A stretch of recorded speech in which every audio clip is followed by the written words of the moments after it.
This is KUGAN CASSIUS for IFLTV with the Aj-Dubois media workout stroke fight night. Fight night, joined by Steve Bunce. How are you, first of all, Steve? Loving this proper. It's the first time I've really felt like I'm overseas and I'm in London for a fight. You know, this is genuinely the whole Monday, massive day, the whole Tuesday, massive day. Today, I've never quite felt like I'm overseas. On any previous London week, this one feels like a big overseas fight. Absolutely.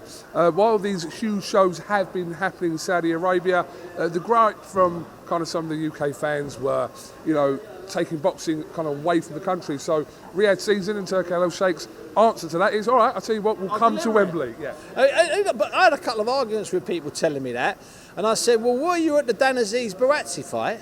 Were you at the Fabio Wardley Fraser Clark fight? Were you at the Michaela Mayer Natasha Jonas fight? Were you at Catterall and Taylor too?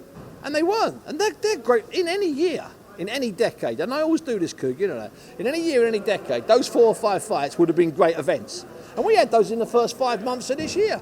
Now we've got this particular night. See you later, son. Now we've got this particular night, which is ridiculous. Let's get it right. I mean, it's an absolutely ridiculous night. Even with a couple of pull-outs or changes, it's still a ridiculous night. I'll tell you what we are, and it was a word that Robert Smith and Eddie Hearn used talking to me today. We're spoiled. We're spoiled. It's as simple as that. We're spoiled. We're getting stuff that we could have only dreamed of. You know, I'm an old man these days, comparatively, and I would have sold my granny for a fight night like this over a year, spaced over a year in 1984, 85, 86, 87, 89, 1992, not until about 1991 or 2 when things started to change with Eubank and Ben. Trust me, those 70s and 80s, they weren't as good as people think they were. They were not as good as people think they were. Let's jump straight into it this Saturday night. In your opinion, would it be an upset if Dubois was to beat Anthony Joshua or not? I think it'd be a massive upset. I really do. I understand what Dubois has done. Those last 2 fights turned it around, the personal victories and how good he looked and how resilient he's looked. But I also think that what I've seen from AJ over those last couple of fights, and I know there's a comparison, you know, Frank Warren's keen on that, Dubois' last 2 opponents are better than AJ's last 2 opponents. It's not necessarily opponents, it's the way they're boxing, it's the quality, it's the way they feel in, the way they're doing it. You know, we saw him against Ngannou take that breath against Francis Ngannou and then just walk out and knock him spark out with a shot for the 3rd knockdown. That's quality, and we also saw Dubois do stuff. But in my opinion, it would be an upset, yeah, if Dubois turned around. I know he can do it because that's the old cliche, a puncher's chance and all that stuff. I know he can do it. I love what I've seen from AJ in this last 10, 11 months. What we're seeing from AJ is not necessarily reacting to stuff. We saw that head-to-head when Frank Warren and Eddie Hearn were there talking about wrapping chairs around heads, etc. But that aside, his kind of response to everything, even though the sparring stories resurfaced from years ago, etc., he's remained quite cool during this build-up, hasn't he, AJ?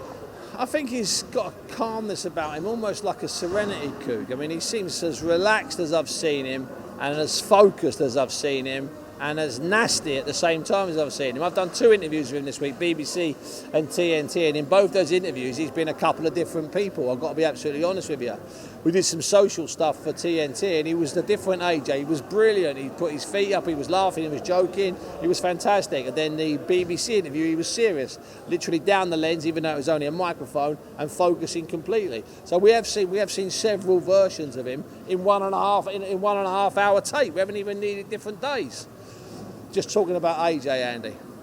I'm wondering why Andy Bell, who's AJ's... we were going to do a trick earlier on. It was beautiful. We didn't do it in the end because Paddy was busy filing the pod. But the idea was, as AJ came in, he was a half an hour late, so that's why we didn't do it. I was going to have a headset on and I was going to make out I was 5 Live to Mark Chapman. And what I was going to say was, as AJ walked behind me, I was going to say, Mark, I'm not going to change my mind. I'm convinced Dubois will take him out in a couple of rounds, hoping that someone would see it. Let's see. That's the reaction we were going for. But AJ was 40 minutes late, so we missed the window. But hey-ho, that was going to be the joke. Shout out Andy Bell. Andy. He was very close there. Let's talk about that. We knew that this sparring story would have resurfaced. Have you seen any footage? I spoke to Joe Joyce the other day. He said he's seen the video of it. Okay. What have you heard about that sparring from years ago? I've heard he got caught with a shot. Do you remember there was the AJ conference? It was a couple of years ago. And I'm not sure who the opponent was, but there was all this chat about sparring.